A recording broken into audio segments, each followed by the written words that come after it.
A jar has 2 red and 4 purple balls. Balls are selected one at a time without replacement until 2 balls of the same color are selected back to back. Alright, so let's break that down a little bit. First, one at a time means I don't just reach into the jar and grab 2 or 3 or 4, it just means I pick one at a time. The without replacement part means once I pick one and write down what color it is, I don't put it back in the jar.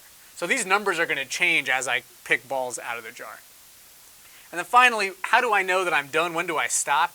I stop until I either get 2 reds in a row or 2 purples in a row.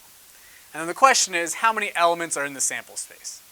So we might try to just use the multiplication principle.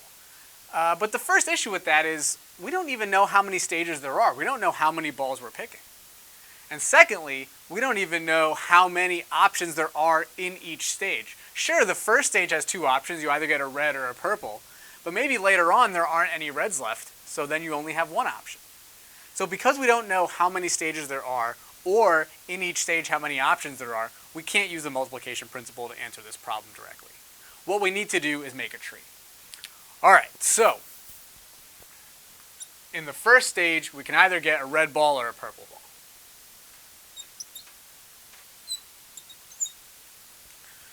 Alright, so let's suppose the first one we picked was red. Then we could get a red or a purple.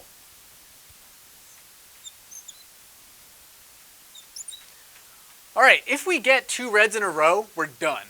So what I'm going to do is I'm going to draw a little star over here, so I know I'm done. Okay, because I've got 2 reds in a row. But here I'm not done yet, because I got a red and a purple, so now I keep going. Alright, so I have a red and a purple, so the jar still has 1 red and 3 purples. So in this step I could get a red, or I could get purple.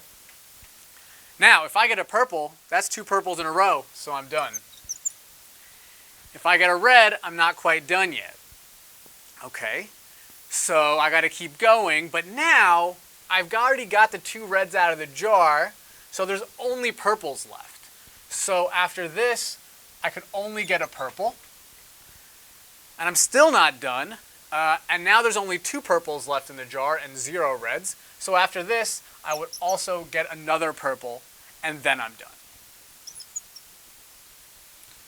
Okay, so those were all the options if red was the first one I got. Now let's suppose purple was the first one I got.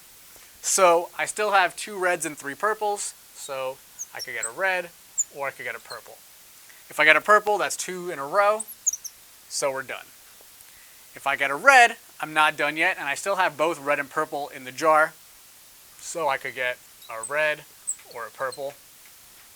If I got red, that's 2 reds in a row, so we're done. If I got purple, we got to keep going.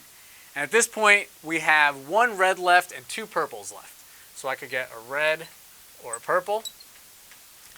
If I get a purple, we're done, because that's 2 purples in a row. If I get a red, we're not done, because we don't have 2 in a row yet of the same color, so I keep going.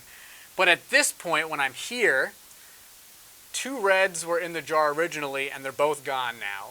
And 4 purples were in the jar originally, and 2 of them are gone now. So I only have 2 purples left in the jar.